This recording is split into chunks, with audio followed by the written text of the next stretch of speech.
Hello friends, welcome back. आइए हम tax law पर कुछ बात करेंगे। इसमें जो इनकम टैक्स अफसर होते हैं, इनकम टैक्स के जो अधिकारी हैं, उनके बारे में बात करते हैं कि जो विभिन्न अधिकारीगण हैं, विभिन्न आयकर अधिकारी होते हैं, ये कौन कौन से होते हैं। आयकर अधिनियम को कार्यान्वित करने के लिए तथा आयकर विभाग का प्रशासन अच्छी तरह से चलाने के लिए या उसका संचालन करने के लिए भारत सरकार ने निम्नलिखित प्राधिकारियों की व्यवस्था की है। विभिन्न प्रकार के जो प्राधिकारी हैं, इनका प्रावधान आपके अधिनियम की धारा 116 में बताया गया है।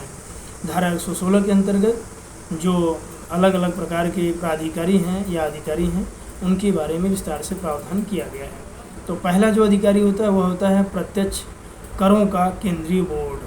प्रत्यक्ष करों का केंद्रीय बोर्ड हो गया 116 के 1 में, और 116 के 1A में है आयकर प्रधान महानिदेशक का प्रधान मुख्य कमिश्नर। जो आयकर प्रधान महानिदेशक है या फिर प्रधान मुख्य कमिश्नर हो गया, बोल सकते हैं। अगला है आयकर प्रमुख निदेशक या आयकर प्रधान कमिश्नर। आयकर प्रधान निदेशक या आयकर प्रधान कमिश्नर। नेक्स्ट जो अधिकारी है वह है आपका संयुक्त आयकर निदेशक या संयुक्त आयकर कमिश्नर। उप निदेशक आयकर या उप कमिश्नर आयकर, ये आपके कुछ महत्वपूर्ण अधिकारीगण रहे। अब हम इन आयकर अधिकारियों की शक्ति और कार्य के बारे में बात करेंगे। तो जो आयकर अधिकारी हैं, उनकी शक्तियाँ क्या हैं। इनकी शक्तियाँ जैसे खोज करें तथा साक्ष्यों के प्रस्तुत करने के संबंध में आदेश देने की शक्ति है इनके पास। इन्हें यह शक्ति दी गई है कि कोई भी खोज तथा साक्ष्य को प्रस्तुत करने के संबंध में आदेश दे सकते हैं। तलाशी तथा अभिग्रहण की शक्ति है, तलाशी करें, अभिग्रहण कर लें। बही खाता आदि को मंगाने की भी शक्ति है इनके पास। सूचना एवं निर्धारित सूचना मंगाने की शक्ति है। सर्वेक्षण करने की शक्ति है। कंपनियों के अभिलेखों के निरीक्षण की शक्ति है। अभिलेखों के जांच करने की शक्ति है।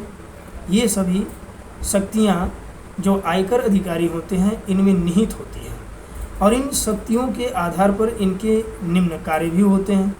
जैसे आयकर अधिनियम की धारा 120 के अनुसार बताया गया है कि आयकर अधिकारी वे सभी कार्य करेंगे जो बोर्ड द्वारा उन्हें सौंपा गया है, तथा उन सभी अधिकारों का प्रयोग करेंगे जो इस अधिनियम एवं बोर्ड द्वारा उन्हें प्रदान किया गया है। बोर्ड किसी आयकर पदाधिकारी को यह आदेश दे सकता है कि वह लिखित में यह आदेश जारी करे कि उसके अधीन प्राधिकारी कौन कौन से कार्य करेंगे। बोर्ड एवं बोर्डों द्वारा अधिकृत प्राधिकारी उपधारा 1 और 2 में आदेश देते समय निम्नलिखित बातों का ध्यान रखेंगे। जो अधिकारी हैं, जब वो आदेश देते हैं तो उन्हें निम्न बातों का ध्यान भी देना होता है। पहली बात है क्षेत्राधिकार का ध्यान रखें। दूसरा है व्यक्ति या व्यक्तियों का वर्ग, आय एवं आय श्रेणी तथा मामले या मामले की श्रेणी। बोर्ड प्रमुख निदेशक अथवा निदेशक को आश्रित कर सकता है कि वह अन्य किसी आयकर प्राधिकारी के वे सभी कार्य करे जो बोर्ड द्वारा उसे सौंपा गया है। बोर्ड प्रमुख निदेशक या मुख्य आयुक्त या आयुक्त को अधिकृत कर सकता है कि वह किसी विशिष्ट क्षेत्र के संबंध में आदेश दे सकता है। जैसे जो प्रमुख निदेशक है वह मुख्य आयुक्त या आयुक्त को प्राधिकृत कर सकता है कि वह किसी विशिष्ट क्षेत्र के संबंध में आदेश दे सकता है कि कर निर्धारण प्राधिकारी के कार्य संयुक्त आयुक्त या संयुक्त निदेशक करेगा। ऐसे अधिकारी समान पद या विभिन्न पद के हो सकते हैं। जब ये अधिकारी विभिन्न पद के होते हैं, तब नीचे के पद का अधिकारी ऊंचे पद के अधिकारी के निर्देशों के अनुसार कार्य करेगा। बोर्ड आय की विवरणी दाखिल करने के संबंध में क्षेत्र एवं पदाधिकारियों आदि के संबंध में अधिसूचना जारी कर सकता है।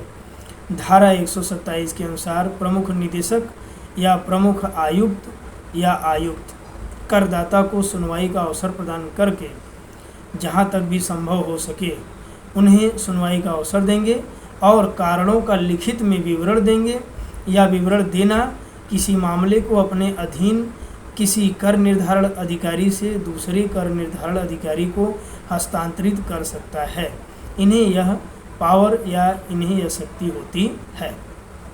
अगला जो है, अगला आपका जो महत्वपूर्ण बिंदु है वह है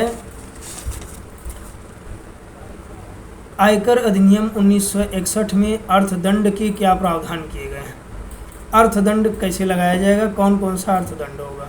जब कोई व्यक्ति आयकर अधिनियम के प्रावधान का उल्लंघन करता है और आय देने में चूक करता है, जो कर देने में चूक करता है, तो उस पर अर्थदंड लगाया जाता है और उस पर मुकदमा चला करके उसे कारावास की भी सज़ा दी जा सकती है। तो अर्थदंड के सिद्धांत के बारे में हम बात करते हैं। अर्थदंड लगाने का विवेकीय अधिकार किसी वैधानिक दायित्व की अवहेलना करने पर अर्थदंड लगाना या न लगाना आयकर प्राधिकारी के विवेक पर निर्भर करता है। विवेक का प्रयोग किसी मामले की समस्त परिस्थिति को विचार करके करना होगा। जहां न्यूनतम अर्थदंड की राशि निर्धारित है, वहां भी सक्षम प्राधिकारी यदि समझता है कि किसी प्रावधान की अवहेलना जानबूझकर नहीं हुई है बल्कि केवल अनजाने में हो गई है, तो वह यदि अर्थदंड न लगाए तो न्यायोचित होगा। अर्थदंड की मात्रा क्या होगी। यदि प्राधिकारी यह निश्चय कर लेता है कि अर्थदंड लगाया जाए, जहां न्यूनतम अर्थदंड निर्धारित है वहां उससे कम नहीं लगाया जा सकता है। अर्थदंड की राशि वही होगी जो चूक करने के दिन प्रावधान था, न कि वह जो कर निर्धारण वर्ष के प्रावधान था। जिस दिन उसने कर देने में चूक किया है उस समय जो राशि निर्धारित की गई थी वही राशि अर्थदंड के रूप में देना होगा। अर्थदंड लगाने की कार्यविधि। अर्थदंड लगाने से पहले करदाता को अपना पक्ष प्रस्तुत करने का उचित अवसर मिलना चाहिए, अन्यथा अर्थदंड जो लगाया जाएगा गैर कानूनी और व्यर्थ होगा। यदि आयकर अधिकारी 10,000 रुपये से अधिक और सहायक कमिश्नर या उप कमिश्नर 20,000 रुपये से अधिक अर्थदंड लगाता है तो उसे संयुक्त कमिश्नर की पूर्व अनुमति लेनी होगी। जब तक संयुक्त कमिश्नर की पूर्व अनुमति नहीं ले लेता है तब तक वह 20,000 से अधिक का अर्थदंड नहीं लगा सकता है। प्रत्येक आयकर अधिकारी को अर्थदंड के आदेश की कॉपी यानी उसकी जो प्रतिलिपि है उसका कर निर्धारण अधिकारी को भेजना होगा, जब तक कि वह प्राधिकारी स्वयं कर निर्धारण अधिकारी न हो। एक से अधिक धारा के अंतर्गत भी अर्थदंड हो सकता है। यदि कोई व्यक्ति अधिनियम की कई धाराओं के प्रावधान का उल्लंघन किया है, अवहेलना किया है और इस प्रकार उसने कई चूक किया हुआ है, तो उस पर अर्थदंड एक साथ कई धाराओं के अंतर्गत भी लगाया जा सकता है। तो ये रहे कुछ अर्थदंड जो कि कर अपवंचन या कर की चोरी करने पर लगाया जाता है। ये वीडियो आपके लिए काफ़ी हेल्पिंग होगा। प्लीज़ वीडियो को वॉच करिए, शेयर करिए, सब्सक्राइब करिए। Thank you so much.